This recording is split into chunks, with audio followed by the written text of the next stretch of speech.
Hi mga ka-bakers! Kumusta kayo? Ngayon naman ay gagawa tayo ng Milk Cinnamon Frost. Handa na ba kayo? Ang mga kailangan natin sa paggawa ng tinapay ay bread flour 500 grams, yeast 20 grams, asin 10 grams, sugar 100 grams, butter 75 grams, vinegar 2 tablespoon, at fresh milk na 250 ml. Ilagay na natin ang fresh milk, suka, asin, yeast. Atin mo lang haluin para magsama-sama na ang mga sangkap na ating inilagay dito. At para matunaw na rin ang ating asin. Ilagay na natin ang butter, bread flour at ang ating asukal. Haluin na natin ng haluin or atin na pong buksan ang ating mixer para po tuluyan na magsama-sama ang mga sangkap na ating inilagay dito. At dahil nagsama-sama na po sila, ay atin na nga po itong kuhanin dahil atin po itong ipapasada sa ating roller. Pero kung meron naman po kayong spiral mixer, hindi nyo na po kailangan gumamit pa ng roller. Kasi po kaya naman na po ng spiral mixer na pasadahin or pakinisin ang ating dough. Yan. Atin lamang po siyang padaanin sa ating roller.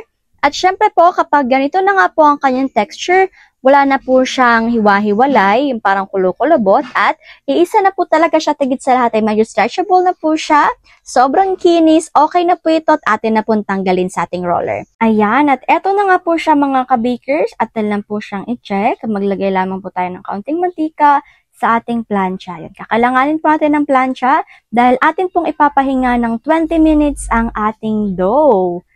Yan, pahinga lamang po natin ito ng 20 minutes. At pagkatapos naman po ng 20 minutes ay atin na nga po itong kuhanin. Kuhanin lamang po natin. At atin lang po siyang i-stretch at saka po ayusin para po pag na roller or na gamitan po natin ito ng rolling pin ay okay po ito. Ayan, dahil na-stretch na nga po natin at okay na, kukunin na po natin ng ating rolling pin at atin na nga po itong papahabain or papalaparin. Wag naman po yung sobrang lapad mga ka-bakers, yung saktong lapad lang po niyan kasi makapal-kapal po kasi talaga ito. Yan. Kapag nalapad na po siya, ay lalagyan na po tayo ng ating margarine or ating butter. Yung dami naman po ay kayo na po ang bahala, basta po hindi po siya sobrang dami at hindi rin naman po sobrang kaunti. Yung saktong-sakto lamang po. Atin lamang pong brushan ng dahan-dahan at after naman po nito, maglalagay po tayo ng ating cinnamon. Napakasarap!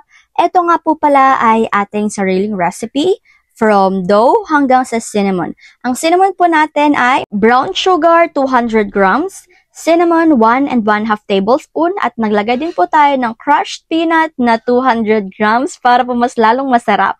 Atin lamang pong i-sure na nalagyan po natin ng lahat at pantay-pantay po ang dami ng ating cinnamon at higit na lahat ang ating masarap na butter or peanut. Yan. Pagkatapos po ay atin na pong idiin ang dulo nito. Ganyan po ang ating gagawin. At sure lamang po natin. At yung mga dulo po, huwag po natin kalimutan. Yan naman po ay atin na po itong irorolyo ng dahan-dahan. Rolyo lamang po natin ng pababa. Siyempre, dapat po pantay pa rin siya. Sobrang cute po talaga nito mga ka-bakers. Nakakagutom kahit di po pulutong. Ayan, atin lamang po siyang irolyo ng dahan-dahan. At pagtapos na nga po nito mga ka-bakers ay, alam niyo po ba kung anong next nito? Aba naman, atin na nga po itong hahati-hatiin. Ang size or ang kanya naman pong timbang, bawat gramo ay 70 grams.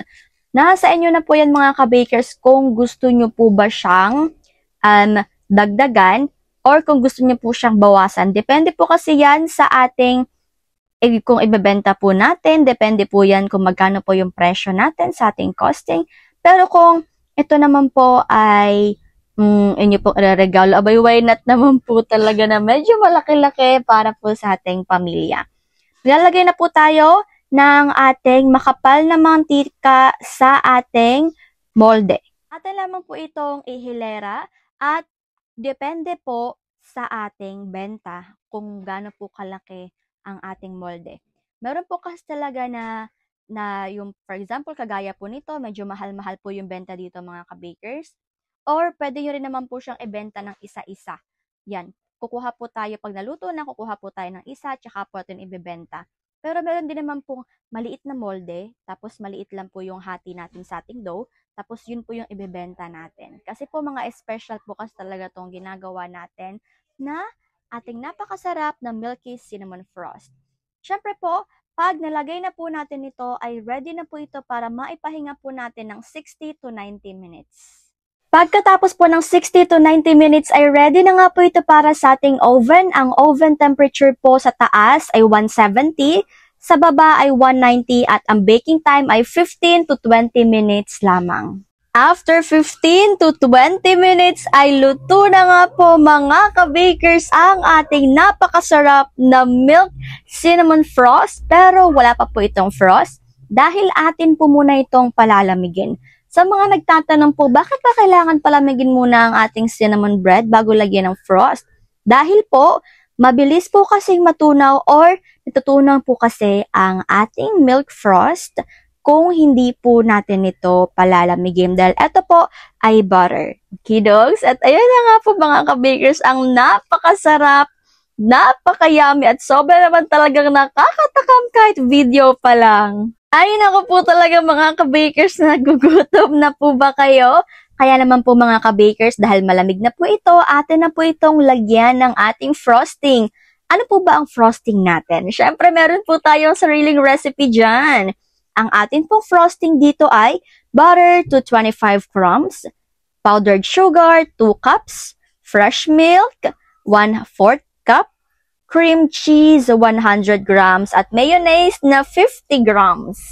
Ayan, at eto na nga po mga ka-bakers, atin na pong nilalagyan ng ating frosting ang ating masarap na cinnamon bread. Ayan na nga po. At syempre naman po, yung dami po, kayo na nga po ang bahala kung uubusin niyo po ba or hindi. Or kung gaano po kadami, nakadepende po yan sa ating panlasa at sa ating costing kung magkano po natin ito ibibenta. Okay, docs? Kaya naman po mga ka-bakers, eto na nga po talaga. Eto na ang ating finished product ng Milk Cinnamon Frost. Agoy, nagugutom na po talaga ako. Uy, kaya naman po mga ka-bakers, wag na po tayo magpatumpik-tumpik pa, abay, gawin na nga rin po natin itong napakasarap at sobra naman talagang nakakatakam na Milk Cinnamon Frost. Mga ka-bakers, gawin nyo na din ha. 15 pieces nga po pala lahat ang ating mga nagawa. Kaya naman po mga ka-bakers, napapadaldal na naman po ako. Uy, eto na nga po ang ating food for the soul ngayon. Mateo 6 verses 9 to 13. Katuruan tungkol sa pananalangin. Ganito kayo mananalangin. Ama naming nasa langit, sambahin nawa ang iyong pangalan. Dumating nawa ang iyong kaharian. Masunod nawa ang iyong kalooban dito sa lupa tulad ng sa langit. Bigyan mo kami ng aming pagkain sa araw-araw at patawarin mo kami sa aming mga kasalanan. Tulad ng pagpapatawad namin sa mga nagkakasala sa amin. At huwag mo kaming hayaang matukso, kundi iligtas mo kami sa masama. Sapagkat iyo ang kaharian, at ang kapangyarihan at ang kaluwalhatian magpakailanman. Amen. Amen, amen, amen. Ang lahat ng ito ay para sa glory ng ating Panginoon at wala ng iba pa. Kaya naman mga ka-bakers, maraming salamat po sa inyong lahat. Maraming salamat po sa inyong mga suporta. Nakikita po namin kayong lahat. Lubos puso po kami, taos puso po kami nagpapasalamat. At all glory to God in the highest. Habang buhay at amen! Mga ka-bakers, hanggang dito na lang po muna ako. Paalam muna. Take care at higit sa lahat ay God bless.